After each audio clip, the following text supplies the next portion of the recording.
The 2016 Harley-Davidson CVO Limited. Generally speaking, stock bikes are a blank canvas upon which the owner, or professional custom builder, places their own personal touches to make a unique machine representative of their own taste and vision. The process takes time, patience, skills, tools and money to do it properly, and to be honest, most buyers seem to lack the first 3 items on that list, which drives the work into custom shops, or the dealership service department. Enter Harley's Custom Vehicle Operations (CVO) program. Since 1999, when the factory released its FXR2 and FXR3, Harley has expanded the program to include bikes across their spectrum, complete with all the bells and whistles. 2016 sees the CVO Limited added to the line of CVO bikes, and this tour-tastic sled gives a whole new meaning to the name full dresser. As with all CVO models, the Limited comes with many of the commonly used accessories and top-shelf features already bolted up, so ambitious do-it-yourselfers will be halfway to their goal right off the showroom floor. Continue reading for my review of the 2016 Harley-Davidson CVO Limited. Design. Harley has long since established its basic bagger design over the decades, and the Limited toes the family line while adding its own genetic legacy to the mix. Not only that, but it also borrows items from the acclaimed Project Rushmore initiative built off the wishlists of Harley riders around the world, so it comes with a whole laundry list of features that places this sled in the very top tier amongst the available dressers this year. Harley's Airflow collection dresses it up with some bits and bobs, while the hand-laid accent stripes ensure that each unit is unique. The sheet metal comes shot in colors that are new for 2016, and in combinations reserved specifically for the CVO Limited. Far from a small bike with its 102.4-inch overall length, it still manages to look beefy and somewhat compressed with a mere 64 inches between axles, roughly the same as its smaller big twin brothers, but with so much more packed in between. The Batwing Fairing sports the Rushmore-inspired splitstream vent that reduces head buffeting when underway, while the lower fairings break the wind off the rider's legs. Both rider and passenger benefit from vibration-isolated floorboards, and even come with oversized highway pegs to prevent foot arch fatigue on long hauls. The rider triangle is set up for an absolutely upright riding position, and the passenger gets a cushy backrest and armrests with their Stadium P pad, complements of the luggage rack-mounted Tour Pack. Hard bags add to the Tour Pack's carrying capacity for a total cargo volume of 4.7 cubic feet, and all 3 storage spaces plus the fuel door come with one-touch release latches, which makes it easy to manage even in gloves. Heated hand grips add to rider comfort, and they work really well what with the fairing ears breaking the wind off the rider's hands. Bullet-shaped, LED, daymaker turn signals, headlight and pimp lights passing lamps throw out plenty of light to ensure that you can see where you are going while making the ride as visible to the cage-driving public as possible. Visibility equals safety, MK? Chassis. It's an FL, so Harley necessarily started out with its double downtube, double cradle, big bike frame with a massive, square cross-section backbone. It ain't light, but a bike like this isn't exactly an exercise in subtlety, is it? The steering head is set at 26 degrees, leaving us with a rather long, 6.7-inch trail, perfect for straight-line stability, but you can go ahead and disabuse yourself of the notion that you will be able to take corners like the equally large, but infinitely more maneuverable Honda Goldwing for example. It ain't happening. Having said that, the Limited can still safely lean 33.4 degrees to the left and 34.3 degrees to the right, more than many riders have the nerve for anyway. The 29.1-inch unladen seat height isn't as low as, say, the Electra Glide Low, but still it isn't as tall as some of Harley's past baggers. Vertically challenged riders be advised, the seat height is only half the story. You still have to clear the floorboards and exhaust before you can find the ground.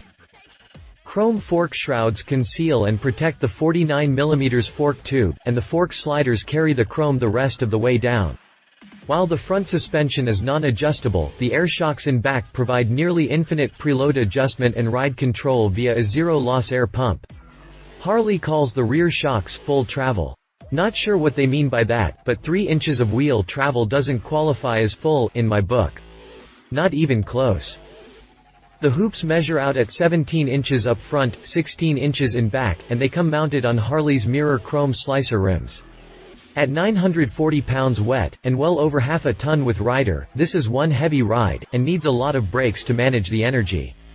To that end, Harley went with 300mm dual front rotors and a 300mm in back, with 4-piston, Brembo brake calipers all the way around. The reflex-linked brakes with ABS prevents wheel slip while electronically balancing brake effort between front and rear, so you can use those brakes with confidence. Drivetrain. The term power cruiser is thrown around a lot these days, and I get it. Cruisers with over 100 pound-feet of torque deserve to be held apart from the run-of-the-mill. With that in mind, perhaps we should consign this ride to the power tourer category, cause the CVO Limited definitely qualifies. Sure, the chrome on black mill is definitely eye candy, and it serves as the crown jewel if you will, but it isn't just another pretty face, oh no. This is Harley's 110 cubic inch 1801 cc power plant that comes already packed with Screamin' Eagle yummy goodness, and it delivers a crushing 115.1 pound-feet of torque at a mere 3,750 revolutions per minute with the most decisive fifth gear roll-on offered by Harley yet. Like I said, power tourer, all the way. Air-cooled, with specifically targeted liquid cooling around the exhaust port to carry off the excess waste heat in that location, the twin-cooled twin-cam mill breaks from Harley's traditional air-cool-only motors, with the notable exception of the current Street 500 and 750, of course. But worry not purists, the factory hid the radiators behind the lower fairings so the classic air-cooled look comes through unspoiled. An electronic throttle control works with the electronic, sequential port fuel injection to manage the engine and the cruise control feature. A catalyst in the exhaust burns off any free hydrocarbons that escape the combustion chamber, and helps the engine meet emission standards. Harley uses its assist and slip clutch to ease the heavy burden on your left hand as you work through the 6 speeds provided by the gearbox, and provide extra traction protection by moderating the amount of back torque in the drivetrain when you downshift to scrub some speed ahead of a turn. It also has the benefit of smoothing over rough clutch techniques from inexperienced riders, and so, when coupled with ABS and the linked brake system, it provides yet another layer of contact patch protection. In short, you really have to mess up in order for this bike to get away from you. Good thing too, it's a hell of a lot of bike to try and stand back up by yourself. Infotainment. A 6.5-inch color touchscreen acts as the rider interface for Harley's information and entertainment system. On the information front, the monitor displays a GPS map with 3D landmarks and buildings, along with data from the Tire Pressure Monitoring System (TPMS) that allows you to keep an eye on that critical metric sans pressure gauge and dirty knees. Harley's Boom Box 6.5 GT stereo system comes with 4 6.5-inch speakers that can pipe in music from an AM/FM receiver, Sirius satellite radio, stored music files on your smartphone or other device, SD card, flash drive, MP3, and XM traffic, weather service. Everything you need to avoid bad traffic, bad weather and the bad song you have stuck in your head. Price. With such a premium product, it should come as no surprise that the sticker shock is quite severe at $39,999. The good news is, unless you are an absolute fanatic about owning an utterly unique ride, the CVO Limited has all the bases covered right off the showroom floor. I don't have to bother listing the options here, because there are none. It's all standard equipment on this sled, unless you count the $200 California emissions package. Sorry brothers and sisters on the West Coast, that's just the way the cookie crumbles. Competitor.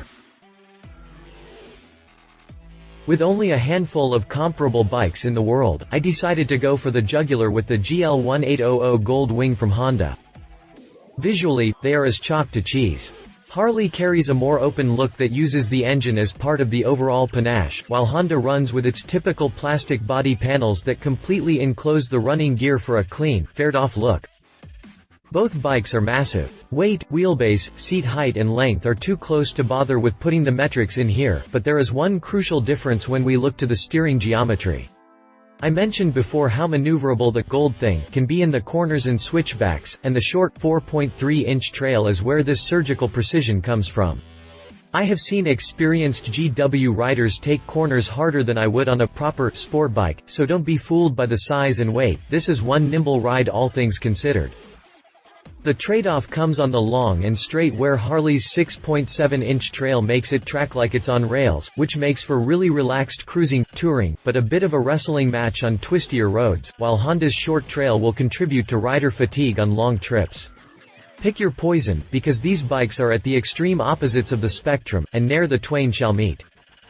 Electronics are also very comparable, with all the same entertainment options, engine control, ABS, CBS, cruise control, etc. Honda takes it a step further, however, with a bike-mounted airbag system, a definite edge for riders looking for the maximum protection. Yeah, you could get an aftermarket inflatable crash vest for the Harley, or any other bike really, but Honda's comes with the bike, and that is one less piece of gear to have to struggle into and out of before, after every ride. Engine size is comparable, too. The GW runs a 1832cc, liquid-cooled mill in a flat 6 configuration, just a skosh over the 1801 CVO twin-cam V-twin plant. Don't be fooled by that tiny difference, though Honda declines to post up any official torque figures. I would bet my bottom dollar that it can't hold a candle to the twin-cam's 115 pound-feet of torque. However, in my opinion, tour bikes don't need that kind of power any more than they need to corner like a sport bike, so again, pick your poison. Honda gains a significant edge in pricing at only $23,999, only a bit more than half the price of the 40K CVO Limited. This may not be enough to drag dyed-in-the-wool Harley fans kicking and screaming across the fence, but folks with no brand loyalty to HD and are looking for the top of the line will likely view the price difference as a deal-breaker. He said. Oh man, where to start? I've been in love with Harley baggers since the Evo-powered models were released back in the mid-80s, and this thing is pure awesome sauce. Though I doubt I will ever own one, I have a policy of not spending $40K on anything that doesn't include a patch of land under it and a roof over it, but it does make good grist for my daydream mill. This individual model aside, the fruit born of HD's CVO and Rushmore initiatives is really tasty, and it shows a more progressive mindset from the factory than most of us are accustomed to. All good stuff, can't wait to see what comes next. She said. My wife and fellow writer, Alan Hinton, says the price of this bike is well into the midlife crisis range, but man, what a lot of bike you get for the money. I have to give a nod to the Project Rushmore bikes and the CVO line. The CVO Limited is one of the luxury rides of the Harley lineup. Specifications. If you liked this video, please share your thoughts in the comments below and don't forget to hit the subscribe button.